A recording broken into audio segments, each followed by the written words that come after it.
ಸಕ್ಷಮ ಅಂತ ಹೇಳಿದರೆ ಏನು? ಸಮದೃಷ್ಟಿ, ಕ್ಷಮತಾ ವಿಕಾಸ ಏವಂ ಅನುಸಂಧಾನ ಮಾಡಿ ಸಮಾನತೆಯಿಂದ ಕಾಣಬೇಕು. ದಿವ್ಯಾಂಗರಲ್ಲಿರುವ ಏನು ಕ್ಷಮತೆಗಳಿದೆ ಅದನ್ನು ಹೊರಹೊಮ್ಮಲಿಕ್ಕೆ ಅವರಿಗೆ ಅವಕಾಶ ಮಾಡಿಕೊಡಬೇಕು. ತಂದೆ ತಾಯಿಗಳಿಗೆ ದಿವ್ಯಾಂಗ ಮಗು ಹುಟ್ಟಿದಾಗ ಈ ಮಗುವನ್ನು ಇನ್ನು ಹೇಗೆ ನಾನು ನೋಡಿಕೊಳ್ಳಿ ಅಂತ ಈ ಪ್ರಶ್ನೆಗೆ ಉತ್ತರವನ್ನು ಹೇಳ್ಬೋದು. ಯಾವ ರೀತಿ ನಮ್ಮ ನಾರ್ಮಲ್ ಮನುಷ್ಯರಿಗೆ ಒಂದು ಆಧಾರ್ ಕಾರ್ಡ್ ಅಂತಿದೆ, ಹಾಗೊಬ್ಬ ದಿವ್ಯಾಂಗನಿಗೆ ಈಗಿನ ಗೌರ್ಮೆಂಟ್ ಮಾಡಿದಂಥ ಒಂದು ಸ್ಕೀಮ್ UDID ಕಾರ್ಡ್ ಅಂತ ಒಂದು ಕಾರ್ಡ್, ಅದು ಅವನಿಗೆ ಅವ ದಿವ್ಯಾಂಗ ಅಂತೇಳಿ ಹೇಳುವಂಥ ಭಾರತದಲ್ಲಿ ಎಲ್ಲಿ ಬೇಕಾದರೂ ಅದನ್ನು ತೋರಿಸಿದ್ರೆ ಅವಕ್ಕೆ ರೆಸ್ಪೆಕ್ಟ್ ಕೊಡುವಂಥ ಒಂದು ಕಾರ್ಡ್ UDID ಕಾರ್ಡ್. ಅದ್ರ ಬಗ್ಗೆ ಯಾರಿಗೂ ಸಮಾಜದಲ್ಲಿ ಗೊತ್ತಿಲ್ಲ. ದಿವ್ಯಾಂಗ ಮಕ್ಕಳಿಗಾಗಿ ಈ ಥರ ಕೆಲಸ ಮಾಡಬೇಕು ಅಥವಾ ಸಕ್ಷಮದ ಜೊತೆ ಸೇರಿಕೊಳ್ಳುವಂಥದ್ದು ಇದು ಯಾಕೆ ಆಸಕ್ತಿವಂತದ್ದು? ಒಂದು, ನಾನೊಬ್ಬ ದಿವ್ಯಾಂಗ ಮಗುವಿನ ತಂದೆ, ಅದು ಒಂದು ಕಾರಣ. ಇನ್ನೊಂದು, ಸಮಾಜ ಸೇವೆ ನನ್ನ ರಕ್ತದಲ್ಲಿದೆ. ಸೊ ಸಮಾಜ ಸೇವೆ ಬೇರೆ ಬೇರೆ ಇದು ಆಯಾಮಗಳಲ್ಲಿ ಸಮಾಜ ಸೇವೆ ಮಾಡ್ಬೋದು. ಬಟ್ ನನ್ನ ಮನೆಯಲ್ಲೇ ಒಬ್ಬ ದಿವ್ಯಾಂಗ ಮಗು ಇರುವ ಕಾರಣ ದಿವ್ಯಾಂಗರಿಗೋಸ್ಕರ ನಾನು ಯಾಕೆ ಕೆಲಸ ಮಾಡಬಾರ್ದು ಅಂತಿರುವಂಥ ಒಂದು ಕುತೂಹಲ ಇತ್ತು. ಮತ್ತು ಆ ಒಂದು ಪ್ರಶ್ನೆ ಯಾವತ್ತು ಕಾಡ್ತಾ ಇತ್ತು. ನಾನೊಬ್ಬ ದಿವ್ಯಾಂಗನ ಇದು ತಂದೆ ಆಗ್ಬೋದು, ನಾನು ಸಮಾಜದಲ್ಲಿ ಇರೋದಿಷ್ಟು ತಲೆ ಎತ್ತಿ ಜೀವನ ಮಾಡಿ ನಾವೇನು ತಪ್ಪು ಮಾಡಲಿಲ್ಲ. ಇದು ದಿವ್ಯಾಂಗ ಈಗ ನಮ್ಮಲ್ಲಿ ದಿವ್ಯಾಂಗನ ಮಗು ಇರ್ಬೋದು, ಇನ್ನೊಂದು ಮನೆಯಲ್ಲಿ ಇನ್ನೇನಾದ್ರು ಕಷ್ಟಗಳಿರ್ಬೋದು. ಪ್ರತಿಯೊಬ್ಬನು ಕಷ್ಟದಲ್ಲಿ ಇದ್ದೇ ಇರ್ತಾನೆ.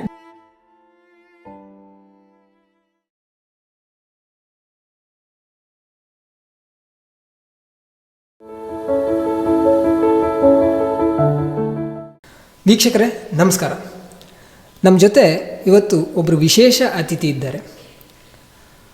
ಇವರ ಪರಿಚಯವನ್ನು ಹೇಳ್ತಾ ಹೋದರೆ ಸಾಕಷ್ಟಿದೆ ಹೇಳುವಂಥದ್ದು.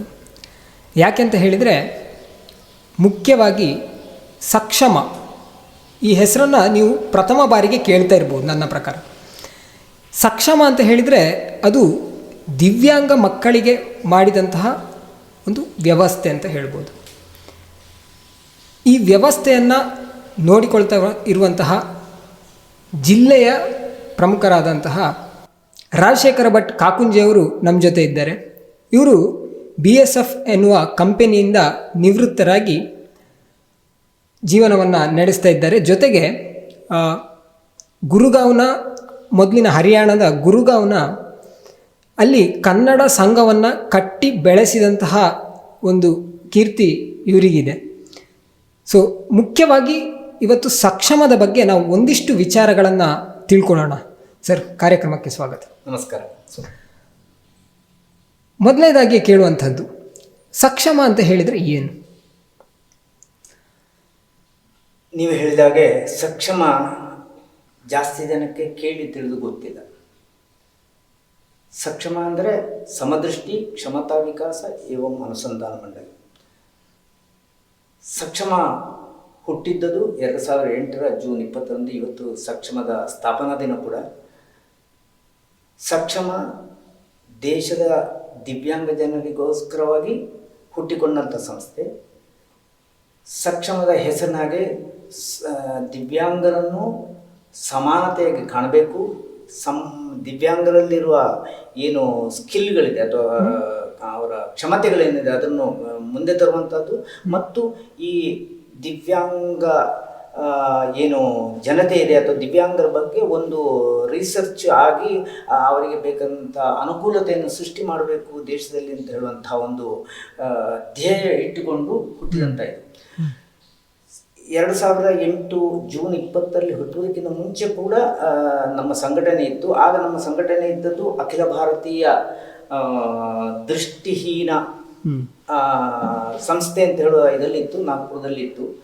ಆಗ ನಾವು ಕೆಲಸ ಮಾಡ್ತಿದ್ದದ್ದು ಬರೀ ದೃಷ್ಟಿಬಾಧಿತ ಜನರಿಗೆ ಮಾತ್ರ.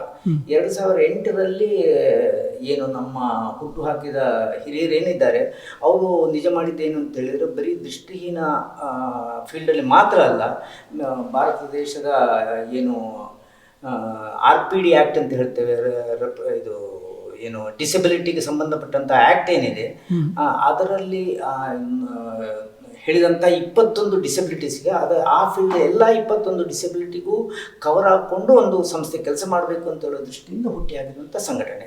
ಸಮದೃಷ್ಟಿ, ಕ್ಷಮತಾ ವಿಕಾಸ ಏವಂ ಅನುಸಂಧಾನ ಮಾಡಿ ಸಮಾನತೆಯಿಂದ ಕಾಣಬೇಕು. ದಿವ್ಯಾಂಗರಲ್ಲಿರುವ ಏನು ಕ್ಷಮತೆಗಳಿದೆ ಅದನ್ನು ಹೊರಹೊಮ್ಮಲಿಕ್ಕೆ ಅವರಿಗೆ ಅವಕಾಶ ಮಾಡಿಕೊಡಬೇಕು. ಮತ್ತು ಈ ವಿಷಯದಲ್ಲಿ ರಿಸರ್ಚ್ ಅಥವಾ ಇಂಥ ರಿಸರ್ಚ್ ಸಂಬಂಧಿತ ಕೆಲಸಗಳಾಗಬೇಕು ಅಂತ ಹೇಳುವ ಒಂದು ಉದ್ದೇಶ. ಖಂಡಿತವಾಗಿ ನಾವು ಕೆಲಸ ಮಾಡಬೇಕು. ಖಂಡಿತವಾಗಿ. ಯಾಕಂತ ಹೇಳಿದರೆ ದಿವ್ಯಾಂಗರನ್ನು ಸಮಾಜದ ಮುಂದೆ ತರುವಂತಹ ಒಂದು ಬಹಳ ದೊಡ್ಡ ಜವಾಬ್ದಾರಿ ಇದೆ. ಎಲ್ಲೋ ಒಂದು ಕಡೆ ನಾವು ಮಕ್ಕಳನ್ನೆಲ್ಲ ಒಟ್ಟಿಗೆ ನೋಡುವಾಗ ದಿವ್ಯಾಂಗರನ್ನು ಮಾತ್ರ ಬೇರೆ ಇಡುವಂತಹ ಕೆಲಸ ಆಗ್ತಾ ಇದೆ. ಆದರೆ ಜೊತೆಗೆ ತರುವಂತಹ ಕೆಲಸಕ್ಕೆ ಇಂತಹ ಸಕ್ಷಮದಂತಹ ಸಂಸ್ಥೆಗಳು ಅಗತ್ಯ ಆಗ್ತದೆ ಅಂತ ಹೇಳ್ಬೋದು. ಈ ಸಕ್ಷಮದ ಅಡಿಯಲ್ಲಿ ಏನೆಲ್ಲ ಕಾರ್ಯಕ್ರಮಗಳು ನಡೀತದೆ? ಸಕ್ಷಮ ದೇಶವ್ಯಾಪಿಯಾಗಿ ಬೇರೆ ಬೇರೆ ಕೆಲಸಗಳು ಮಾಡ್ತಾ ಇದೆ. ಆದರೆ ನಾನು ಇವತ್ತು ನಮ್ಮ ಜಿಲ್ಲೆಗೆ ಅಥವಾ ನಮ್ಮ ಕರ್ನಾಟಕ ರಾಜ್ಯಕ್ಕೆ ಸಂಬಂಧಪಟ್ಟಂಥ ಇದು ವಿಷಯ ಜಾಸ್ತಿ ಕಾನ್ಸಂಟ್ರೇಟ್ ಮಾಡ್ತೇನೆ.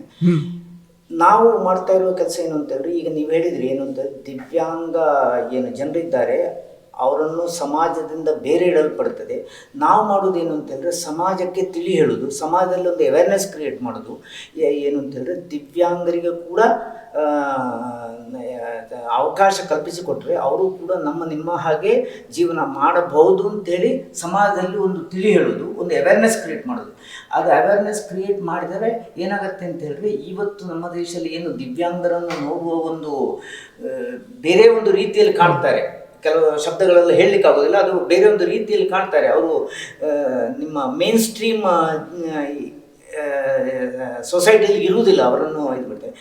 ಇದು ಈಗ ಒಬ್ಬ ದಿವ್ಯಾಂಗ ಮನೆಯಲ್ಲಿ ಇದ್ದರೆ ಅವ್ರ ಪೇರೆಂಟ್ಸ್ ಏನಾಗುತ್ತಾರೆ ಅಂತ ಹೇಳಿದರೆ ಒಂದು ಕುಗ್ಗಿದ ಜೀವನ ನಡೆಸಬೇಕಾಗತ್ತೆ. ಸೊ ಅವರು ಹೊರಗೆ ಬರುವುದಿಲ್ಲ, ಹಾಗೆ ಅವರು ಸೊಸೈಟಿಯಿಂದ ದೂರ ಇರ್ತಾರೆ. ಅದು ಮಾಡಬಾರ್ದು. ಸಮಾಜದಲ್ಲಿ ದಿವ್ಯಾಂಗರಿಗೂ ಕೂಡ ಸರಿಯಾದ ಇದು ಅವಕಾಶ ಕಲ್ಪಿಸಿಕೊಡಬೇಕು ಅಂಥೇಳಿ ನಾವು ಶಾಲಾ ಕಾಲೇಜುಗಳಲ್ಲಿರ್ಬೋದು, ಬೇರೆ ಬೇರೆ ಪ್ಲ್ಯಾಟ್ಫಾರ್ಮ್ಗಳಿರ್ಬೋದು, ಬೇರೆ ಬೇರೆ ಎಲ್ಲೆಲ್ಲ ನಮಗೆ ಅವಕಾಶಗಳು ಸಿಗತ್ತೆ ಅಲ್ಲೆಲ್ಲ ನಾವು ತಿಳಿ ಹೇಳ್ತಾ ಬರೋದು. ಅದರ ಒಂದಿಗೆ ದಿವ್ಯಾಂಗರಿಗೆ ನಾವು ಅವರ ಕ್ಷಮತೆಯನ್ನು ವಿಕಾಸ ಮಾಡಲಿಕ್ಕೆ ಏನೆಲ್ಲ ಮಾಡಬಹುದು. ಈಗ ಇದು ಇದಿರ್ಬೋದು, ಏನು ಸರ್ಕಾರಗಳದ್ದು ವ್ಯವಸ್ಥೆಗಳಲ್ಲಿ ಬೇರೆ ಬೇರೆ ಫೆಸಿಲಿಟೀಸ್ ಇದೆ, ಅದು ಗೊತ್ತಿಲ್ಲದೆ ಎಷ್ಟೋ ದಿವ್ಯಾಂಗ ಇರುವಂಥ ಫ್ಯಾಮಿಲಿಗಳಿದೆ. ಅವರಿಗೆ ಅದರ ಬಗ್ಗೆ ಹೇಳೋದು. ಈಗ ಫಾರ್ ಎಕ್ಸಾಂಪಲ್ ಸಿಂಪಲ್ ಆಗಿ ಹೇಳೋದಿದ್ರೆ UID ಕಾರ್ಡ್ ಅಂತ, ಯಾವ ರೀತಿ ನಮ್ಮ ನಾರ್ಮಲ್ ಮನುಷ್ಯರಿಗೆ ಒಂದು ಆಧಾರ್ ಕಾರ್ಡ್ ಅಂತಿದೆ, ಹಾಗೊಬ್ಬ ದಿವ್ಯಾಂಗನಿಗೆ ಈಗಿನ ಗೌರ್ಮೆಂಟ್ ಮಾಡಿದಂಥ ಒಂದು ಸ್ಕೀಮ್ UDID ಕಾರ್ಡ್ ಅಂತೇಳಿ ಒಂದು ಕಾರ್ಡ್. ಅದು ಅವ ದಿವ್ಯಾಂಗ ಅಂತೇಳಿ ಹೇಳುವಂಥ, ಭಾರತದಲ್ಲಿ ಎಲ್ಲಿ ಬೇಕಾದರೂ ಅದನ್ನು ತೋರಿಸಿದ್ರೆ ಅವಕ್ಕೆ ರೆಸ್ಪೆಕ್ಟ್ ಕೊಡುವಂಥ ಒಂದು ಕಾರ್ಡ್ UDID ಕಾರ್ಡ್. ಅದ್ರ ಬಗ್ಗೆ ಯಾರಿಗೂ ಸಮಾಜದಲ್ಲಿ ಗೊತ್ತಿಲ್ಲ. UDID ಕಾರ್ಡ್ ಮಾಡಿದರೆ ಇಲ್ಲದೆ ಗೌರ್ಮೆಂಟಿಂದ ಯಾವುದೇ ವ್ಯವಸ್ಥೆಗಳಲ್ಲಿ ಅವನಿಗೆ ಫೆಸಿಲಿಟೀಸ್ ಸಿಗೋದಿಲ್ಲ. ಸೊ ನಾವು ಅದು UDID ಕಾರ್ಡ್ ಅಂದ್ರೇನು, ಇನ್ನೊಂದು ಸ್ಕೀಮ್ ನಿರಾಮಯ ಅಂತೇಳಿ ಒಂದು ಸ್ಕೀಮ್ ಇದೆ ಸೆಂಟ್ರಲ್ ಗೌರ್ಮೆಂಟ್ ಇದ್ದು, ಅದು ಮೆಡಿಕಲ್ ಇನ್ಶೂರೆನ್ಸ್ ಸ್ಕೀಮ್ ಇದು.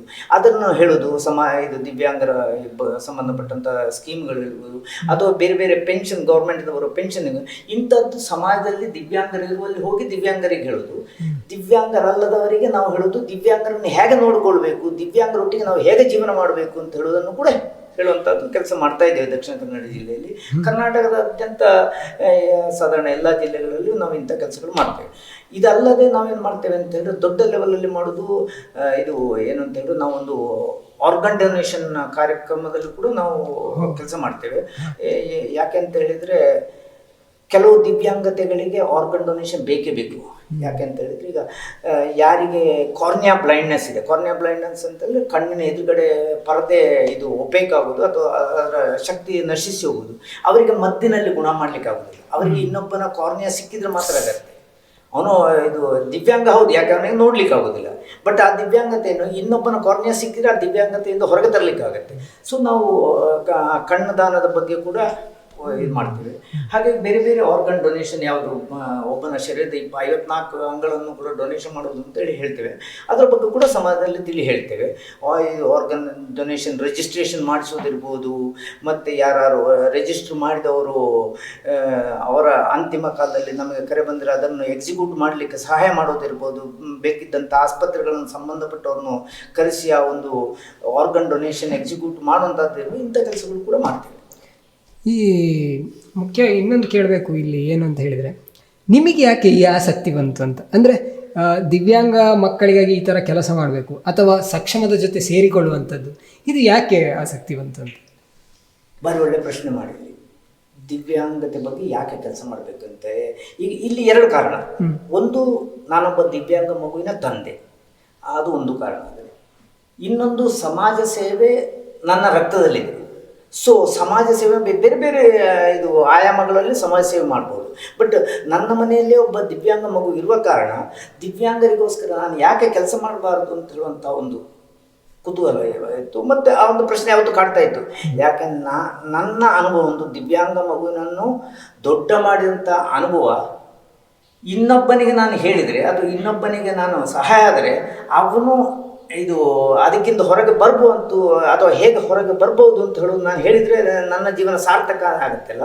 ಆ ದೃಷ್ಟಿಯಿಂದ ನಾನು ದಿವ್ಯಾಂಗತೆಯಲ್ಲಿ ಕೆಲಸ ಮಾಡಿದೆ. ಸಕ್ಷಮವನ್ನು ಯಾಕೆ ಚೂಸ್ ಮಾಡಿದೆ ಅಂತ ಹೇಳಿದರೆ, ಸಕ್ಷಮ ದೇಶವ್ಯಾಪಿಯಾಗಿ ಕೆಲಸ ಮಾಡುತ್ತೆ. ಬೇರೆ ಬೇರೆ ಸಂಘಟನೆಗಳಿದೆ ದಿವ್ಯಾಂಗತೆಯಲ್ಲಿ ಕೆಲಸ ಮಾಡೋದು. ಬಟ್ ಅವರವರದ್ದೇ ಏರಿಯಾದಲ್ಲಿ ಲೋಕಲ್ ಆಗಿ ಕೆಲಸ ಮಾಡ್ತಾರೆ. ಬಟ್ ಸಕ್ಷಮ ಒಂದೇ ಸಂಘಟನೆ 21 ದಿವ್ಯಾಂಗತೆಗಳನ್ನು ಒಳಗೊಂಡು ಕೆಲಸ ಮಾಡುತ್ತೆ. ಸೊ ಅದರಲ್ಲಿ ಕೆಲಸ ಮಾಡಿದರೆ ಜಾಸ್ತಿ ಅನುಭವ ಬರುತ್ತೆ. ಮತ್ತು ನನ್ನ ಅನುಭವವನ್ನು ಕೂಡ ಅಲ್ಲಿ ಶೇರ್ ಮಾಡುವಂಥ ಅವಕಾಶಗಳು ಜಾಸ್ತಿ ಸಿಗುತ್ತೆ ಅಂತ ಹೇಳೋ ದೃಷ್ಟಿಯಿಂದ ಸಕ್ಷಮಕ್ಕೆ ಟೈಮ್ ಕೊಡ್ತಾ ಇದ್ದೇನೆ. ಇಲ್ಲಿ ಒಂದು ಮಾತನ್ನು ಹೇಳ್ಬೋದು ನೀವು, ಏನು ಅಂತ ಹೇಳಿದರೆ, ತಂದೆ ತಾಯಿಗಳಿಗೆ ದಿವ್ಯಾಂಗ ಮಗು ಹುಟ್ಟಿದಾಗ ಅವರಲ್ಲಿ ಏನೋ ಒಂದು ಮನೋಭಾವ ಬರ್ತದೆ, ಯಾಕೆ ಈ ಥರ, ಅಥವಾ ಈ ಮಗುವನ್ನು ಇನ್ನು ಹೇಗೆ ನಾನು ನೋಡಿಕೊಳ್ಳಿ ಅಂತ. ಈ ಪ್ರಶ್ನೆಗೆ ಉತ್ತರವನ್ನು ಹೇಳ್ಬೋದು. ತುಂಬ ಪ್ರಾಮುಖ್ಯತೆ ಹೊಂದಿದ ಪ್ರಶ್ನೆ ನಿಮ್ಮದು. ಯಾಕೆ ಅಂತ ಹೇಳಿದರೆ, ಒಂದು ಏನು ಹೆತ್ತವರಿದ್ದಾರೆ, ಅವರು ಮಗು ಮನೆಗೆ ಬರುವುದು ಅಂತ ಹೇಳಿದರೆ ತುಂಬ ಖುಷಿಯಲ್ಲಿರ್ತಾರೆ. ಆ ಸಂದರ್ಭದಲ್ಲಿ ಒಂದು ದಿವ್ಯಾಂಗ ಮಗು ಹುಟ್ಟಿತ್ತು ಅಂತ ಹೇಳಿದ್ರೆ ಕೆಲವು ಸಲ ಏನಾಗುತ್ತೆ ಅಂತ ಹೇಳಿದ್ರೆ, ಹುಟ್ಟಿದಾಗಲೇ ಗೊತ್ತಾಗುತ್ತೆ. ಈಗ ಶಾರೀರಿಕವಾದ ದಿವ್ಯಾಂಗತೆ ಇದೆ, ಫಿಸಿಕಲ್ ಡಿಸಬಿಲಿಟಿ ಏನಾದ್ರು ಇದ್ದರೆ ಏನಾಗುತ್ತೆ, ಹುಟ್ಟಿದಾಗಲೇ ಗೊತ್ತಾಗುತ್ತೆ. ಮಾನಸಿಕವಾದ ದಿವ್ಯಾಂಗತೆ ಇದ್ದರೆ ಮತ್ತೆ ಗೊತ್ತಾಗುತ್ತೆ. ಯಾವ ಗೊತ್ತಾಯಿತು ಅದೊಂದು ಏನಾಗುತ್ತೆ ಅಂತ ಹೇಳಿ ತುಂಬ ಶಾಕ್ ಆಗುತ್ತೆ. ಪೇರೆಂಟ್ಸಿಗೆ ಅದೊಂದು ತಡೆಯಲಾಗದಂಥ ಒಂದು ತಾಳ್ಲಿಕ್ಕಾಗದಂಥ ಸನ್ನಿವೇಶ ಬರುತ್ತೆ. ಅದು ಯಾವನೇ ಎಷ್ಟು ಇದು ಹೇಳಿದ್ರು ಜೀವನದ ಸತ್ಯ ಸಂಗತಿ ಏನು ಅಂತ ಹೇಳಿದ್ರೆ, ಅಂಥ ಒಂದು ಮಗು ಮನೆಯಲ್ಲಿದ್ದಾನೆ ಅಂತ ಹೇಳಿ ಪೇರೆಂಟ್ಸ್ಗೆ ಗೊತ್ತಾಗ್ತದೆ, ಅದೊಂದು ತುಂಬ ದುಃಖದ ಸಂಗತಿ ಆಗುತ್ತೆ. ಆದರೆ ನಾನು ಹೇಳೋದು ಏನು ಅಂತ ಹೇಳಿದರೆ, ಅದಕ್ಕಿಂತ ದೊಡ್ಡ ದುಃಖದವರು ನಮ್ಮ ಸಮಾಜದಲ್ಲಿ ಇನ್ನೂ ಬೇರೆ ಬೇರೆ ಕಾರಣಗಳಿಂದ ಇದ್ದಾರೆ. ಸೊ ಇದನ್ನೇ ದುಃಖ ಅಂತ ಹೇಳಿ ಇಟ್ಟುಕೊಳ್ಳುವ ಅಗತ್ಯ ಇಲ್ಲ. ದಿವ್ಯಾಂಗತೆ ಇದ್ದರೂ ಸಹ ದಿವ್ಯಾಂಗತೆಯ ಮೆಟ್ಟಿನಿಟ್ಟು ಜೀವನ ಮಾಡಿದವರು ನಮಗೆ ಇವತ್ತು ಆದರ್ಶ ವ್ಯಕ್ತಿಗಳಾಗಿದ್ದಾರೆ. ಇವತ್ತು ಈಗ ರೀಸೆಂಟ್ ಒಲಿಂಪಿಕ್ಸ್ ಮೆಡಲ್ ಗೆದ್ದವರು ಇರ್ಬೋದು. ನಾನು ಯಾವತ್ತೂ ಹೇಳೋದುಂಟು ಏನು ಅಂತ ಹೇಳಿದ್ರೆ, ನಾನು 2 ಆದರ್ಶ ವ್ಯಕ್ತಿಗಳನ್ನು ಎಲ್ಲರಿಗೂ ಹೇಳೋದುಂಟು. ಒಂದು ಅರುಣಿಮಾ ಸಿನ್ಹಾ ಅಂತ ಹೇಳಿ ಕಾಲು ಕಳ್ಕೊಂಡ ಮೌಂಟೇನಿಯರ್, ಇನ್ನೊಬ್ಬರು ನಮ್ಮ ಇಲ್ಲಿ ಬೆಂಗಳೂರಿನವರೇ ಆದ ಶಾಲಿನಿ ಸರಸ್ವತಿ ಅಂತ ಹೇಳಿ, ಅವರು ಕೂಡ ಕಾಲಿಂದ ಬ್ಲೇಡ್ ರನ್ನರ್. ಸೊ ಅಂಥವರು ಜೀವನ ಮಾಡಲಿಕ್ಕೆ ಆಗೋದಿದ್ರೆ ದಿವ್ಯಾಂಗರಿಗೂ ಕೂಡ ತಲೆ ಎತ್ತಿ ನಿಂತು ಜೀವನ ಮಾಡುವಂಥ ಅವಕಾಶಗಳಿದೆ. ಇವರು ಡಾಕ್ಟರ್ ಹಾಕಿನ್ಸ್ ಸೈಂಟಿಸ್ಟ್ ಇದ್ದಾರೆ, ಎಲ್ಲರೂ ನಮ್ಮ ಮುಂದೆ ಇದ್ದಾರೆ. ಸೊ ದಿವ್ಯಾಂಗರು ಹುಟ್ಟಿದ ತಕ್ಷಣ ಯಾರು ಇದು ಏನು ಎಲ್ಲ ಜೀವವೋ ಎಂಥ ಜೀವನ ಮಾಡೋದಪ್ಪ ಅಂತ ಹೇಳುವಂಥ ಒಂದು ಮನಸ್ಥಿತಿಗೆ ಹೋಗೋದು ಬೇಡ ಅಂತೇಳಿ ನನ್ನ ಅಭಿಪ್ರಾಯ. ಖಂಡಿತವಾಗಿಯೂ ಈ ದಿವ್ಯಾಂಗ ಮಕ್ಕಳನ್ನು ಯಾವ ರೀತಿ ನೋಡ್ಕೊಳ್ಬೇಕು ಅಂತ ನಿಮಗೆ ಅನ್ನಿಸ್ತದೆ? ದಿವ್ಯಾಂಗ ಮಕ್ಕಳನ್ನು ನೋಡ್ಕೊಳ್ಳೋದು ಅಂತ ಹೇಳಿದರೆ ಅದೊಂದು ವಿಶೇಷ ಚಾಲೆಂಜಿಂಗ್ ಕೆಲಸ, ಕೌಶಲ್ಯತೆ ಬೇಕೇ ಬೇಕು. ಯಾಕೆ ಅಂತ ಹೇಳಿದರೆ, ಎಲ್ಲ ಮಕ್ಕಳಿಗೆ ಹೇಳಿದಾಗೆ ಎಲ್ಲ ಮಕ್ಕಳ ಹತ್ರ ಎಕ್ಸ್ಪೆಕ್ಟ್ ಮಾಡಿದಾಗೆ ದಿವ್ಯಾಂಗ ಮಕ್ಕಳನ್ನು ಎಕ್ಸ್ಪೆಕ್ಟ್ ಮಾಡಿದೆ ಅದು ಅವರ ದಿವ್ಯಾಂಗತೆ ಹೊಂದಿಕೊಂಡು ಬೇರೆ ಬೇರೆ ಇರುತ್ತೆ. ಈಗ ಕೆಲವು ಸಲ ಏನಾಗುತ್ತೆ ಅಂತ, ಶಾರೀರಿಕವಾದ ದಿವ್ಯಾಂಗತೆ ಇರುತ್ತೆ, ಆದರೆ ಮಾನಸಿಕವಾಗಿ ಅವರು ಸರಿ ಇರ್ತಾರೆ. ಸೊ ಅವರಿಗೆ ಜಾಸ್ತಿ ತೊಂದರೆ ನಮಗೆ ಬರುವುದಿಲ್ಲ, ಅವರನ್ನು ಶಾರೀರಿಕವಾಗಿ. ಆದರೆ ಮಾನಸಿಕವಾಗಿ ದಿವ್ಯಾಂಗತೆ ಇದ್ದವರನ್ನು ನೋಡಿಕೊಳ್ಳೋದು ಅಂತ ಹೇಳಿದ್ರೆ ತುಂಬ ಕಷ್ಟ. ಅದು ನಿಮಗೆ ಶಾರೀರಿಕವಾಗಿ ಮತ್ತು ಮಾನಸಿಕವಾಗಿ ಎರಡೂ ತೊಂದರೆ ಇದ್ದರೆ ಇನ್ನೂ ಕಷ್ಟ. ಇದು ಮಾನಸಿಕವಾಗಿ ದಿವ್ಯಾಂಗತೆ ಉಂಟು ಅಥವಾ ಅವರದ್ದು ಯೂಶ್ವಲಿ ಮಾನಸಿಕವಾಗಿ ದಿವ್ಯಾಂಗತೆ ಇದ್ರೆ ಏನಾಗುತ್ತೆ ಅಂತ ಹೇಳಿದ್ರೆ, ಇಂಟೆಲಿಜೆಂಟ್ ಕೋಶೆಂಟ್ IQ ಅಂತ ಹೇಳ್ತೇವೆ, ಅದು ಕಡಿಮೆ ಇರುತ್ತೆ. ಸೊ ಅವರನ್ನು ಬೆಳೆಸೋ ರೀತಿಯೇ ಬೇರೆ ಇರುತ್ತೆ. ಯಾಕೆ ಅಂತ ಹೇಳಿದ್ರೆ, ಅವರಿಗೆ ನಾವು ಒಂದು ವಿಷಯವನ್ನು ಹೇಳಿದರೆ ಅದು ಯಾಕೆ ಹೇಳ್ತೇವೆ ಅಥವಾ ಅದರ ಕಾನ್ಸಿಕ್ವೆನ್ಸಸ್ ಏನು ಅಥವಾ ಯಾಕೆ ಮಾಡಬೇಕು ನಾನು ಅಂತ ಹೇಳಿ ಗೊತ್ತಿರುವುದಿಲ್ಲ. ಸೊ ಅವರಿಗೆ ನಾವು ಇದು ಮಾಡಬೇಡ ಅಂತ ಹೇಳೋದಕ್ಕಿಂತ ಒಳ್ಳೆಯದು ಏನು ಮಾಡಬೇಕು ಅಂತೇಳಿ ಹೇಳಿ. ನಾನು ಯಾವತ್ತೂ ಹೇಳೋದುಂಟು, ದಿವ್ಯಾಂಗ ಮಕ್ಕಳೊಟ್ಟಿಗೆ ಮಾತಾಡುವಾಗ ನೀನು ಅದು ಮಾಡಬಾರ್ದು ಅಂತೇಳಿ ಹೇಳಬಾರ್ದು, ಇದು ಮಾಡು ಅಂತೇಳಿ ಹೇಳಬೇಕು ಅಂತೇಳಿ ಹೇಳೋದುಂಟು. ಮತ್ತು ಇದು ದಿವ್ಯಾಂಗ ಮಕ್ಕಳು ಮನೆಯಲ್ಲಿದ್ದರೆ ನಾನೇನು ಹೇಳೋದು ಅಂತ ಹೇಳಿದರೆ, ಒಂದು ಪೇರೆಂಟ್ ಕೌನ್ಸಿಲಿಂಗ್ ಕೂಡ ಆಗಬೇಕು ಅಂತೇಳಿ. ಆಸ್ ಎ ಪೇರೆಂಟ್ ನಾವು ಹೇಗೆ ನಮ್ಮ ಜೀವನ ಶೈಲಿಯನ್ನು ಮಾಡ್ಕೊಳ್ಬೇಕು ಅಂತ ಹೇಳುವುದು ಕೂಡ ನಮ್ಗೆ ಗೊತ್ತಿರಬೇಕು. ಅಲ್ಲದಿದ್ದರೆ ಜೀವನ ಮಾಡಲಿಕ್ಕೆ ಆಗೋದಿಲ್ಲ. ಈಗ ನನ್ನದೇ ಕೇಸ್ ಹೇಳಿದರೆ, ನನಗೆ ದಿವ್ಯಾಂಗ ಮಗು ಇದೆ ಅಂತೇಳಿ ಇದು ಏನು ಇದಾಯಿತು, ನಾವು ಮಾಡಿದ್ದು ಫಸ್ಟ್ ಏನಂತ ಹೇಳಿದ್ರೆ, ನಾನು ಮತ್ತು ನನ್ನ ಹೆಂಡತಿ ದಿವ್ಯಾಂಗತೆ ಬಗ್ಗೆ ಅಥವಾ ದಿವ್ಯಾಂಗರ ಮನೆಯಲ್ಲಿದ್ದರೆ ಹೇಗೆ ಜೀವನ ಮಾಡಬೇಕು, ನಮ್ಮ ಜೀವನದಲ್ಲಿ ಏನೆಲ್ಲ ಮಾರ್ಪಾಡುಗಳು ತರಬೇಕು, ನಾವು ಹೇಗೆ ಒಂದು ಆದರ್ಶ ವ್ಯಕ್ತಿಯಾಗಿ ಜೀವನ ಮಾಡಬೇಕು. ಯಾಕೆಂದರೆ ನಾವು ಮಾಡಿದ್ದು ಅವ್ರು ನೋಡ್ತಾರೆ. ಸೊ ಅದನ್ನು ನಾವು ತಿಳ್ಕೊಳ್ಬೇಕು, ಅದು ಮುಖ್ಯವಾಗಿರ್ತದೆ. ನಮ್ಮ ಜೀವನದಲ್ಲಿ ಯಾವ ರೀತಿ ಒಂದು ದಿವ್ಯಾಂಗ ಮಗುವಿಗೆ ನಾವು ಟ್ರೀಟ್ಮೆಂಟ್ ಮಾಡಬೇಕು, ಹಾಗೆ ಪೇರೆಂಟ್ಸ್ ಕೂಡ ಟ್ರೀಟ್ಮೆಂಟ್ ಮಾಡ್ತಾ ಇರಬೇಕಾಗತ್ತೆ. Time to time family counselling ಅಥವಾ ಇದು ಪುಸ್ತಕಗಳು ಓದಿ ತಿಳ್ಕೊಳ್ಬೇಕಾಗತ್ತೆ, ಅದು ಮುಖ್ಯ. ಇವನ್ ದಿವ್ಯಾಂಗ ಮಕ್ಕಳಿಗೂ ಕೂಡ ಶಿಕ್ಷಣ ಅಗತ್ಯ ಅಂತ ನನಗೆ ಅನ್ನಿಸ್ತದೆ. ಅಬ್ಸಲ್ಯೂಟ್ಲಿ ದಿವ್ಯಾಂಗ ಮಕ್ಕಳಿಗೂ ಶಿಕ್ಷಣ ಅಗತ್ಯ. ಇದು ಇವತ್ತಿನ ಏನು ನಮ್ಮ ಸಿಸ್ಟಮ್ಗಳಲ್ಲಿ ಅದಕ್ಕೆ ಬೇಕಾದಂಥ ಅವಕಾಶಗಳಿದೆ. ಕರೆಕ್ಟ್. ಇದು ಏನು ಅಂತೇಳಿ, ಈಗ ಕೆಲವು ಜನ ಮಕ್ಕಳಿಗೆ ಫಿಸಿಕಲ್ ಡಿಸಬಿಲಿಟಿಯಿಂದಾಗಿ ಶಾಲೆಗೆ ಹೋಗ್ಲಿಕ್ಕೆ ಆಗದವರಿಗೂ ಕೂಡ ಮನೆಯಲ್ಲಿ ಕೂತ್ಕೊಂಡು ಶಿಕ್ಷಣ ಕೊಡುವಂಥ ವ್ಯವಸ್ಥೆಗಳಿದೆ. ನಮ್ಮ ಕರ್ನಾಟಕ ರಾಜ್ಯದಲ್ಲಿ ಗೌರ್ಮೆಂಟ್ ಶಾಲೆಯಲ್ಲಿ ಶಾಲಾ ಟೀಚರು ಮನೆಗೆ ಹೋಗಿ ಟೀಚ್ ಮಾಡಿ ಬರಬೇಕು ಅಂತ ಹೇಳುವಂಥ ಸಿಸ್ಟಮ್ ಕೂಡ ಇದೆ. ದಿವ್ಯಾಂಗ ಮಕ್ಕಳಿಗೆ ಶಾಲೆಗೆ ಬರ್ಲಿಕ್ಕೆ ಆಗೋದಿಲ್ಲ ಅಂತ ಹೇಳಿದರೆ ಅವರು ಒಂದು ಟೀಚರ್ ಮನೆಗೆ ಹೋಗಿ ಅವರಿಗೆ ಶಿಕ್ಷಣ ಕೊಟ್ಟು ಬರಬೇಕು ಅಂತ ಹೇಳಿದ್ರೆ ಶಿಕ್ಷಣ ಅತಿ ಅಗತ್ಯ. ಅದು ಎಷ್ಟರ ಮಟ್ಟಿಗೆ ಕೊಡ್ಲಿಕ್ಕಾಗತ್ತೆ, ಯಾವ ಶಿಕ್ಷಣ ಕೊಡ್ಲಿಕ್ಕಾಗತ್ತೆ, ಅದು ಮುಖ್ಯ. ಈಗ ಬರೀ ಕೆಲವು ಸಲ ಏನಾಗುತ್ತೆ ಅಂತಂದ್ರೆ, ನೀವು ಬರೀ ಪಾಠ ಪುಸ್ತಕಗಳೇ ಓದಬೇಕಂತಿಲ್ಲ. ಕೆಲವು ಮಕ್ಕಳಿಗೆ ಪಾಠ ಪುಸ್ತಕದಲ್ಲಿ ಇಂಟ್ರೆಸ್ಟ್ ಇಲ್ಲದೇ ಇರ್ಬೋದು, ಅವರಿಗೆ ಬೇರೆ ಏನಾದರೂ ವಿಷಯದಲ್ಲಿ ಇಂಟ್ರೆಸ್ಟ್ ಇದ್ದರೆ ಅದನ್ನು ಹೇಳಿಕೊಡೋದು ಮುಖ್ಯ. ಈಗ ಸಂಗೀತದಲ್ಲಿ ಇಂಟ್ರೆಸ್ಟ್ ಇದ್ದರೆ ಅಥವಾ ಆರ್ಟ್ ಮಾಡ್ತಾರೆ ಕೆಲವು. ಇದು ತುಂಬ ಈಗ ನಮಗೆ ಪರಿಚಯ ಇರೋರೊಬ್ಬರು ದಿವ್ಯಾಂಗರು ಮಂಗಳೂರಲ್ಲಿ ಇದ್ದಾರೆ. ಇದು ಸುಧಾರತ್ನ ಅಂತೇಳಿ. ಅವರು ಫಿಸಿಕಲಿ ಮೆಂಟಲಿ ಶೀಸ್ ಓಕೆ, ಆದರೆ ಫಿಸಿಕಲಿ ಡಿಫಾರ್ಮ್ಡ್. ಅವರು ತುಂಬ ದೊಡ್ಡ ಆರ್ಟಿಸ್ಟ್. ಅವರು ಪೆನ್ಸಿಲನ್ನು ಇಲ್ಲಿ ಕೆನ್ನೆಗೆ ಇಟ್ಟು ಮಾಡುವಂಥದ್ದು. ಅಂಥದ್ದಲ್ಲಿ ಅವರಿಗೆ ಏನು ಹೇಗೆ ಮಾಡ್ಬೋದು ಅಥವಾ ಏನೆಲ್ಲ ಕಲರಿಂಗ್ ಹೇಗಿದೆ ಅದೆಲ್ಲ ಶಿಕ್ಷಣ ಬೇಕಾಗುತ್ತೆ. ಅದು ಶಿಕ್ಷಣ ಬೇಕೇ ಬೇಕು. ಯಾವುದೇ ದಿವ್ಯಾಂಗ ಹೌದೋ ಅಲ್ವೋ, ಬಟ್ ಶಿಕ್ಷಣ ಬೇಕೇ. ನಂಗೆ ಅನ್ನಿಸ್ತದೆ ಅಂಥ ಕಲೆ ಪ್ರತಿಯೊಬ್ಬ ದಿವ್ಯಾಂಗರಲ್ಲೂ ಇರ್ತದೆ ಅಂತ. ಯಾವ್ದಾದ್ರು ಒಂದು ಕಲೆ ಅದನ್ನು ಗುರುತಿಸ್ಬೇಕಷ್ಟೇ. ಹೌದು, ನಾವು ಸಕ್ಷಮದಲ್ಲಿ ಹೇಳೋದೇ ಅದು ಸಮದೃಷ್ಟಿ ಕ್ಷಮತಾ ವಿಕಾಸ. ಪ್ರತಿಯೊಬ್ಬನಲ್ಲೂ ಒಂದು ಕ್ಷಮತೆ ಇದ್ದೇ ಇದೆ, ಅವನದ್ದೇ ಆದಂಥ ಒಂದು ವಿಶೇಷ ಕೌಶಲತೆ ಇದ್ದೇ ಇರುತ್ತೆ. ಅದನ್ನು ಬೆಳೆಸೋ ಕೆಲಸ ನಾವು ಮಾಡಬೇಕು ಅಂತೇಳಿ. ಪ್ರತಿಯೊಬ್ಬ ದಿವ್ಯಾಂಗನಲ್ಲಿ ಇರೋ ಏನು ಕೌಶಲತೆ ಇದೆ ಅದನ್ನು ಬೆಳೆಸೋ ಕೆಲಸ ಮಾಡಬೇಕು, ಅದನ್ನು ಗುರುತಿಸಬೇಕು, ಅದನ್ನು ಬೆಳೆಸಬೇಕು. ಖಂಡಿತವಾಗಿ. ಈ ಶಿಕ್ಷಣದ ವಿಚಾರಕ್ಕೆ ಬರೋದಾದ್ರೆ ಸಕ್ಷಮ ಏನು ಮಾಡಿದೆ ಈ ಶಿಕ್ಷಣದ ವಿಷಯದಲ್ಲಿ? ಸಕ್ಷಮ ನಾವು ಇದು ಈಗ ನೀವು ಅದು ಕೇಳಿದ್ದು ಭಾರಿ ಒಳ್ಳೆಯದು. ಇವತ್ತು ಸಕ್ಷಮ ಸ್ಥಾಪನಾ ದಿನ. ನಾವು ಇಲ್ಲಿ ಪುತ್ತೂರಿನಲ್ಲೇ ಇರುವಂತಹ ಒಂದು ಶಿವಸದನ ಅಂತ ಹೇಳುವಂಥ ಒಂದು ದಿವ್ಯಾಂಗರ ಶಾಲೆ ಇದೆ.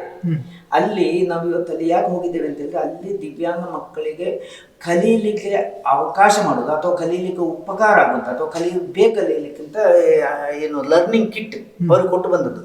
ಈಗ ಎಲ್ರಿಗೂ ಪುಸ್ತಕ ನೋಡಿ ಕಲೀಲಿಕ್ಕಾಗತ್ತೆ, ಅವರಿಗೆ ಈ ದಿವ್ಯಾಂಗ ಮಕ್ಕಳಿಗೆ ಅಷ್ಟು ಕಲೀಲಿಕ್ಕೆ ಆಗೋಲ್ಲ. ಅದಕ್ಕೆ ಮರದಲ್ಲಿ ಮಾಡಿದಂಥ ಬೇರೆ ಬೇರೆ ಶೇಪ್ಗಳಿರ್ಬೋದು, ಮರದಲ್ಲಿ ಮಾಡಿದಂಥ ಪಸಲ್ಸ್ ಇರ್ಬೋದು, ಮರದಲ್ಲಿ ಮಾಡಿದಂಥ ಬೇರೆ ಬೇರೆ ದಿವ್ಯಾಂಗ. ಈಗ ಫಾರ್ ಎಕ್ಸಾಂಪಲ್ ಯಾರಿಗೆ ಫೈನ್ ಮೋಟಾರ್ ಕೋಆರ್ಡಿನೇಷನ್ ಇದು ಇದೆ. ಫೈನ್ ಮೋಟಾರ್ ಕೋಆರ್ಡಿನೇಷನ್ ಅಂದರೆ ಕೈಯ ಬೆರಳುಗಳನ್ನು ಉಪಯೋಗಿಸಿ ಮಾಡುವಂಥ ಕೆಲಸಗಳು. ಈಗ ಸೂಜಿಗೆ ನೂಲು ಹಾಕೋದಿರ್ಬೋದು, ಬಟನ್ ಹಾಕೋದಿರ್ಬೋದು, ಲೇಸ್ ಕಟ್ಟೋದಿರ್ಬೋದು, ಇದೆಲ್ಲ ಫೈನ್ ಮೋಟಾರ್ ಕೋಆರ್ಡಿನೇಷನ್ದಾಗೊಂದು. ದಿವ್ಯಾಂಗ ಮಕ್ಕಳಿಗೆ ಒಂದು ಮೇಜರ್ ಡಿಫಿಕಲ್ಟೀಸ್ ಆಗೋದು ಈ ಫೈನ್ ಮೋಟಾರ್ ಕೋಆರ್ಡಿನೇಷನ್. ಈಗ ಲೇಸ್ ಕಟ್ಟೋದು ಇದೆಲ್ಲ. ಅದಕ್ಕೆ ಹೇಗೆ ಅವರಿಗೆ ಹೇಳಿಕೊಡ್ಲಿಕ್ಕೆ, ಅವರಲ್ಲಿ ಇದು ಸ್ಕಿಲ್ ಹೇಗೆ ಡೆವಲಪ್ ಮಾಡೋದು ಅಂತ ಹೇಳಿದರೆ, ಸಣ್ಣ ಸಣ್ಣ ಇದಿರುತ್ತೆ, ಏನು ಬಾಲ್ಸ್ ಇರುತ್ತೆ, ಅದರಲ್ಲಿ ತೂತಿರುತ್ತೆ, ಅದರಲ್ಲಿ ನೂಲು ಹಾಕೋದು. ಅದು ಹಾಕ್ತಾ ಇದ್ರೆ ಅವ್ರಿಗೆ ಅದು ಅಭ್ಯಾಸ ಆಗುತ್ತೆ. ಈಗ ಅಂಥ ಕಿಟ್ಗಳು ಕೊಡೋದು, ಅಂಥದ್ದು ಶಾಲೆಯಲ್ಲಿ ಹೋಗಿ ಹೇಳೋದು, ಹೇಗೆ ಅವರಿಗೆ ಡೆವಲಪ್ ಮಾಡಬೇಕು, ಇಂಥ ಕೆಲಸಗಳೆಲ್ಲ ಸಕ್ಷಮ ಮಾಡುತ್ತೆ. ಅವರಲ್ಲಿರೋ ಕ್ಷಮತೆಯನ್ನು ವಿಕಾಸ ಮಾಡೋದು ಹೇಗೆ ಅಂತೇಳಿ ಶಾಲೆಗಳಲ್ಲಿ ಹೋಗಿ ಅಥವಾ ಅವರಿಗೆ ಪೇರೆಂಟ್ಸ್ಗೆ ಹೋಗಿ ಹೇಳುವಂಥದ್ದು, ಅದಕ್ಕೆ ಬೇಕಾದಂಥ ಉಪಕರಣಗಳನ್ನು ಕೊಡುವಂಥದ್ದು, ಅಂಥ ಕೆಲಸಗಳನ್ನು ಮಾಡುತ್ತೆ. ಹಾಗೆ ದಿವ್ಯಾಂಗ ಮಕ್ಕಳು ಕೂಡ ಉದ್ಯೋಗವನ್ನು ಮಾಡ್ಬೋದು ಅಂತ ನನಗೆ ಅನ್ನಿಸ್ತದೆ. ಯಾಕಂತ ಹೇಳಿದರೆ, ಅವರಿಗೆ ಗೊತ್ತಿದ್ದ ಈಗ ಕ್ರಾಫ್ಟ್ ಮಾಡಿ ಆಗಿರ್ಬೋದು, ಅಥವಾ ಅವರಿಗೆ ಗೊತ್ತಿದ್ದ ಅವ್ರು ಏನಲ್ಲಿ ಮಾಡ್ತಾರೆ ಅದನ್ನೇ ತಂದೆ ತಾಯಿಗಳು ಅಂದರೆ ಉದ್ಯೋಗಕ್ಕೂ ಕೂಡ ಅದನ್ನು ಇದು ಮಾಡ್ಬೋದು ಅಂತ. ದಿವ್ಯಾಂಗರು 100% ಉದ್ಯೋಗ ಮಾಡಲಿಕ್ಕೆ ಆಗುತ್ತೆ. ಇತ್ತೀಚೆಗೆ ನಾವೊಂದು ಇಲ್ಲಿ ಮಂಗಳೂರಲ್ಲಿ ಒಬ್ಬರು ಇದ್ದಾರೆ, ಅಜಯ್ ರಾವ್ ಅಂತೇಳಿ. ಅವರು ಒಂದು ಕಾಲದಲ್ಲಿ ಬಾಡಿ ಬಿಲ್ಡರ್ ಆಗಿದ್ದರು. ಇದು ದಿವ್ಯಾಂಗ ಬಾಡಿ ಬಿಲ್ಡರ್ ಆಗಿದ್ದರು. ಅವರಿಗೆ ಸೊಂಟಕ್ಕಿಂತ ಕೆಳಗೆ ವಶ ಇಲ್ಲ, ಆದರೆ ಅವರು ಬಾಡಿ ಬಿಲ್ಡ್ ಮಾಡಿ ದಿವ್ಯಾಂಗ ಬಾಡಿ ಬಿಲ್ಡರ್. ಅವರು ಸ್ಟೇಟ್ ಲೆವೆಲಲ್ಲಿ ಬಾಡಿ ಬಿಲ್ಡಿಂಗಲ್ಲಿ ಹೋದವು. ಅವರದ್ದು ಇನ್ನೊಂದು ಇದು ಏನಂತ ಹೇಳಿದರೆ, ಇದು ಡ್ರಾಯಿಂಗ್, ಪೇಂಟಿಂಗ್ ಮಾಡ್ತಾರೆ. ಅವರು ಪೇಂಟಿಂಗ್ ಒಂದೊಂದು ಪೇಂಟಿಂಗ್ 15-20 ಸಾವಿರಕ್ಕೆ ಅವರು ಸೇಲ್ ಮಾಡ್ತಾರೆ ಪೇಂಟಿಂಗ್ ಮಾಡಿ. ಸೊ ಅವ್ರಿಗೆ ಉದ್ಯೋಗ ಮಾಡಲೇಬೇಕು. ಅವರು ಸ್ವಾವಲಂಬಿ ಜೀವನ ನಡೆಸ್ಲಿಕ್ಕೆ ಆಗುತ್ತೆ. ಅವರ ಹೆಂಡತಿ ಮಕ್ಕಳೆಲ್ಲ ಇದ್ದುಕೊಂಡು ಅವರು ಸ್ವಾವಲಂಬಿ ಜೀವನ ನಡೆಸ್ತಾರೆ.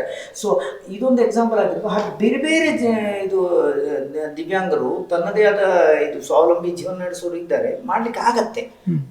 ಓನ್ಲಿ ಏನು ಮಾಡ್ಬೇಕಂತ ಹೇಳಿದ್ರೆ ಬಾಕಿ ಸಮಾಜ ಅವರಿಗೆ ಅವಕಾಶಗಳನ್ನು ಕಲ್ಪಿಸಿಕೊಡ್ಬೇಕು. ಈಗ ಇದು ಒಂದು ನಮ್ಮ ಆಫೀಸ್ಗಳಿರ್ಬೋದು ಅಥವಾ ಗೌರ್ಮೆಂಟ್ ಬಿಲ್ಡಿಂಗ್ಗಳಿರ್ಬೋದು, ಅಲ್ಲಿ ಒಬ್ಬ ದಿವ್ಯಾಂಗನ ವೀಲ್ ಚೇರ್ ಹೋಗೋದಾಗಿದ್ದರೆ ಅವನಿಗೆ ಅವಕಾಶ ಇಲ್ಲದ ಹಾಗೆ ಆಗುತ್ತೆ. ಸೊ ನಾವು ಬಾಕಿದ್ದ ಸಮಾಜ ಏನಿದೆ ಅವರಿಗೆ ಅವಕಾಶ ಕಲ್ಪಿಸಿಕೊಟ್ರೆ ಅವರು ಕೂಡ ಸ್ವಾವಲಂಬಿ ಜೀವನ ಮಾಡ್ಲಿಕ್ಕೆ ಆಗತ್ತೆ. ಇನ್ನೊಂದು ಮುಖ್ಯವಾದ ಪ್ರಶ್ನೆ ಏನಂತ ಹೇಳಿದರೆ, ದಿವ್ಯಾಂಗ ಮಕ್ಕಳನ್ನು ನೋಡಿದಾಗ ನಾವು ಯಾವ ರೀತಿ ಟ್ರೀಟ್ ಮಾಡಬೇಕು? ಒಬ್ಬ ಸಾಮಾನ್ಯ ವ್ಯಕ್ತಿಯಾಗಿ ಒಬ್ಬ ದಿವ್ಯಾಂಗನನ್ನು ನೋಡಿದಾಗ, ಅಥವಾ ಯಾವ ರೀತಿ ಅವರಿಗೊಂದು ಸಹಾಯ ಮಾಡೋದಾಗಿರ್ಬೋದು, ಅಥವಾ ನಾವು ಫಸ್ಟ್ ಆಫ್ ಆಲ್ ಏನು ಮಾಡಬೇಕು? ದಿವ್ಯಾಂಗ ಜನರನ್ನು ನೋಡಿದರೆ ಇದು ಬಾಕಿ ಸಮಾಜ ಇದು ನನ್ನ ಮಾತುಗಳನ್ನು ತಪ್ಪು ತಿಳ್ಕೋಬಾರ್ದು. ಒಂದು ನಾನು ನೀಚ ಅಂತ ಹೇಳುವ ಶಬ್ದ ಯೂಸ್ ಮಾಡೋದಿಲ್ಲ, ಒಂದು ಕೀಳು ಇದರಲ್ಲಿ ನೋಡ್ತೇವೆ. ಯಾಕೆ ಅಂತ ಹೇಳಿದ್ರೆ ಅವರು ನಮ್ಮ ಸಮಾಜಕ್ಕೆ ಸೇರಿದವರಲ್ಲ ಅಂತ ಹೇಳುವಂಥ ಒಂದು ದೃಷ್ಟಿಕೋನದಲ್ಲಿ ನೋಡ್ತಾರೆ. ಇದು ಒಬ್ಬ ವ್ಯಕ್ತಿ ಒಪ್ಪದಲ್ಲಿ ಅವನೊಬ್ಬ ದಿವ್ಯಾಂಗ ಅಂತೇಳಿ ಇದು ಬಿಟ್ಟು ಅವನು ಕೂಡ ಒಬ್ಬ ಮನುಷ್ಯ, ನನ್ನಾಗೆ ಜೀವ ತಾಳಿದ ಒಬ್ಬ ಮನುಷ್ಯ, ಅವನಿಗೂ ಕೂಡ ಈ ಭೂಮಿಯಲ್ಲಿ ಅವನದ್ದೇ ರೀತಿಯಲ್ಲಿ ಜೀವನ ಮಾಡುವಂಥ ಒಂದು ಹಕ್ಕಿದೆ ಅಂತೇಳಿ ನಾವು ನೋಡಲಿಕ್ಕೆ ಶುರು ಮಾಡಿದರೆ, ಅಥವಾ ಅವನಿಗೆ ಅವಕಾಶಗಳು ಕೊಟ್ಟೆ, ಕರುಣೆ ಬೇಡ. ನಿನಗೆ ಹೀಗಾಯ್ತಪ್ಪ ಅಂತ ಹೇಳುವಂಥ ಕರುಣೆ ಬೇಡ. ತುಂಬ ಕಡೆ ಇದೇ ಇರ್ತದೆ. ಈಗ ನಾವು ಜನರಲಿ ಯಾರಿಗಾರು ಹಾಗೆ ಮಕ್ಕಳು ನಿನಗೆ ಹುಟ್ಟಿತು ಮರ, ನೀವು ಇಷ್ಟು ಒಳ್ಳೆ ಕೆಲಸ ಮಾಡಿದ್ದಿ ಮರ, ಅಲ್ಲೇ ಸಾಧಾರಣ ಕುಗ್ಗಿ ಹೋಗ್ತಾರೆ. ಅವನು ಕುಗ್ಗಿ ಹೋಗ್ತಾನೆ. ಆದ ಕಾರಣ ಕರುಣೆ ಬೇಡ, ಅವಕಾಶಗಳು ಬೇಕು. ನೀವು ದಿವ್ಯಾಂಗರನ್ನು ನೋಡಿದರೆ ಬಾಕಿ ಮಕ್ಕಳ ಹತ್ರ ನೀವು ಯಾವ ರೀತಿ ಮಾತಾಡ್ತೀರಿ ಅಥವಾ ಯಾವ ರೀತಿ ಸಂವಹನ ಮಾಡ್ತೀರಾ ಅದೇ ಮಾಡಬೇಕು. ಈಗ ನಾನೊಬ್ಬ ದಿವ್ಯಾಂಗ ನೋಡಿದ್ರೆ ಏನಪ್ಪ ನೀನು ಏನು ಮಾಡ್ತೀವಿ, ಏನು ಹೆಸರು ಕೇಳ್ತೀವಿ, ಅವ್ರು ಉತ್ತರ ಹೇಳ್ತಾರೋ ಇಲ್ಲೋ, ಬಟ್ ನನ್ನ ವ್ಯವಹಾರದಲ್ಲಿ ಬದಲಾವಣೆ ಬರಬಾರ್ದು. ಖಂಡಿತವಾಗಿ ತುಂಬ ಒಳ್ಳೆಯ ಪಾಯಿಂಟನ್ನು ನೀವು ಇಲ್ಲಿ ಹೇಳಿದ್ರಿ. ಈ ಸಕ್ಷಮದ ವಿಚಾರದಲ್ಲಿ ಬರೋದಾದ್ರೆ ಸಕ್ಷಮದ ಸಾಧನೆಗಳ ಬಗ್ಗೆ ಹೇಳ್ಬೋದು. ಈ ಇತ್ತೀಚಿನ ದಿನಗಳಲ್ಲಿ ಭಾರಿ ಇದು ಏನು ಪಬ್ಲಿಸಿಟಿ ಬಂದಂಥ ಒಂದು ಇದು ಅಂತ ಹೇಳಿದ್ರೆ ಕುಂಭಮೇಳದಲ್ಲಿ ಸಕ್ಷಮದ ಕಡೆಯಿಂದ ನಮ್ಮ ನ್ಯಾಷನಲ್ ಲೆವೆಲ್ ಟೀಮ್ ಏನು ಮಾಡಿತ್ತು ಅಂತ ಹೇಳಿದ್ರೆ ಒಂದು ನೇತ್ರ ಶಿಬಿರ ಮಾಡಿತ್ತು.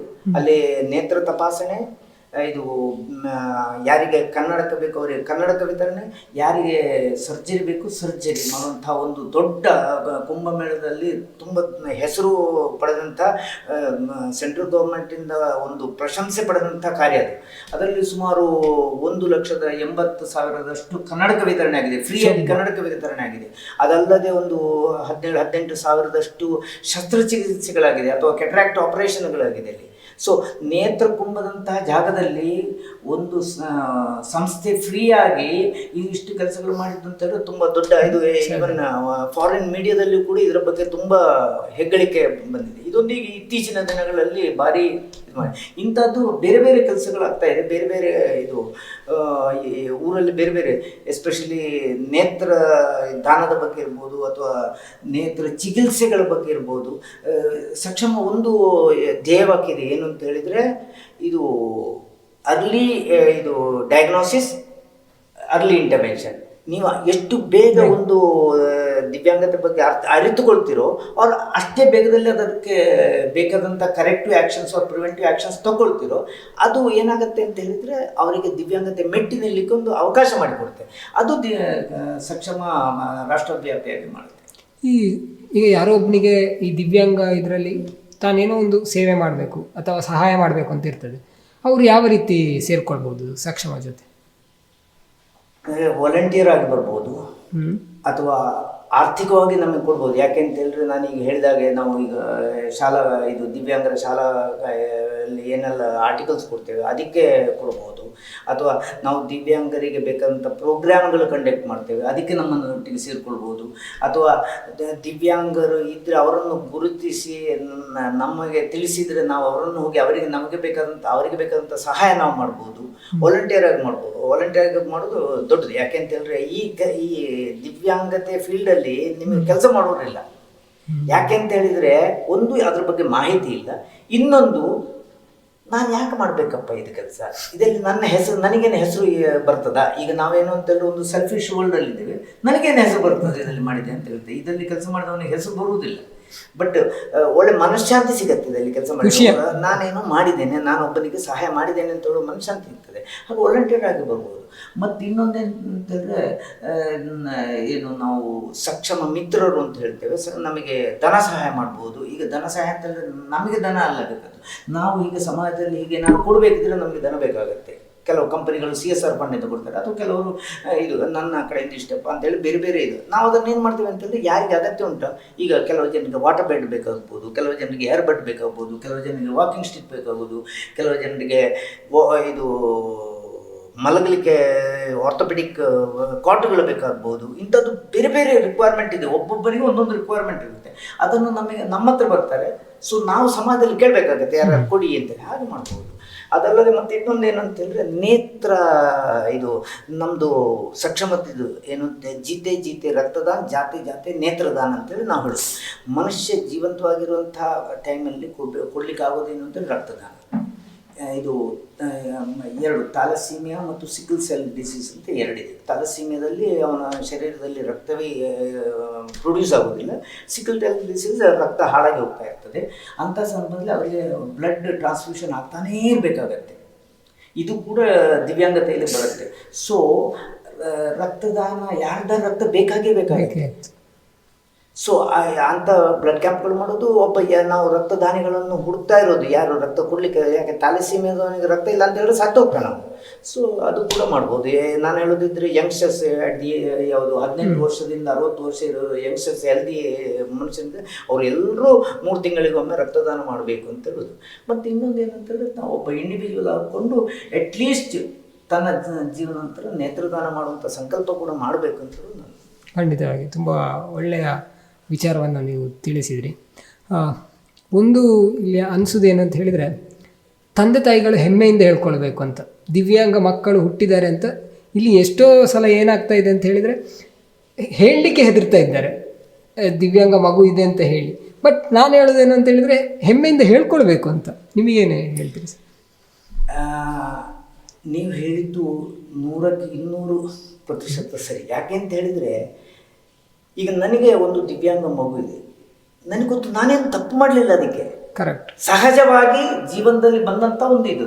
ಅದರಲ್ಲಿ ನಾನು ಯಾಕೆ ಗಿಲ್ಟಿ ಫೀಲಿಂಗ್ ಇರಬೇಕು? ಈಗ ಯಾಕೆ ಇದು ಎಲ್ಲರೂ ದಿವ್ಯಾಂಗ ಮಕ್ಕಳಿದ್ದರೆ ಹೊರಗೆ ಹೇಳುವುದಿಲ್ಲ, ಅಥವಾ ಏನು ಸಮಾಜದಿಂದ ದೂರ ಉಳಿತಾರೆ ಅಂತ ಹೇಳಿದ್ರೆ, ಸಮಾಜ ಅವರನ್ನು ನೋಡಿಕೊಳ್ಳುವಂಥ ರೀತಿ, ಸಕ್ಷಮ ಇದನ್ನು ಬದಲಾಯಿಸಲಿಕ್ಕೆ ಏನು ಶ್ರಮ ಪಡ್ತಾ ಇರೋದು. ಸಮಾಜ ದಿವ್ಯಾಂಗರ ಬಗ್ಗೆ ಇರುವಂಥ ಒಂದು ಏನು ಧೋರಣೆ ಇದೆ, ಅಥವಾ ಏನು ನೋಡುವಂಥ ರೀತಿ ಇದೆ, ಅದನ್ನು ಬದಲಾಯಿಸಿದರೆ ಅವನ ಮನೆಯಲ್ಲಿ ಕೂರುವುದಿಲ್ಲ, ಅವನು ಗಿಲ್ಟಿ ಫೀಲ್ ಮಾಡ್ಕೊಂಡಿರುವುದಿಲ್ಲ. ಹಾಗೆ ಗಿಲ್ಟಿ ಫೀಲ್ ಮಾಡುವ ಅಗತ್ಯ ಇಲ್ಲ. ನಾನೊಬ್ಬ ದಿವ್ಯಾಂಗನ ಇದು ತಂದೆ ಹಾಕೊಂಡು ನಾನು ಸಮಾಜದಲ್ಲಿ ಇರೋದಷ್ಟೇ, ತಲೆ ಎತ್ತಿ ಜೀವನ ಮಾಡಿ, ನಾವೇನು ತಪ್ಪು ಮಾಡಲಿಲ್ಲ. ಇದು ದಿವ್ಯಾಂಗರು, ಈಗ ನಮ್ಮಲ್ಲಿ ದಿವ್ಯಾಂಗನ ಮಗು ಇರ್ಬೋದು, ಇನ್ನೊಂದು ಮನೆಯಲ್ಲಿ ಇನ್ನೇನಾದ್ರು ಕಷ್ಟಗಳಿರ್ಬೋದು, ಪ್ರತಿಯೊಬ್ಬನು ಕಷ್ಟದಲ್ಲಿ ಇದ್ದೇ ಇರ್ತಾನೆ. ನನಗೆ ಅನ್ಸೋದೇನು ಅಂತ ಹೇಳಿದ್ರೆ, ಈ ದಿವ್ಯಾಂಗ ಮಕ್ಕಳ ಮನಸ್ಸಿರ್ತದಲ್ಲ, ಅದು ಒಂಥರ ಮುಗ್ಧ ಮಗುವಿನ ಹಾಗೆ ಅಂತ. ಭಾರಿ ಶುದ್ಧ ಮನಸ್ಸು.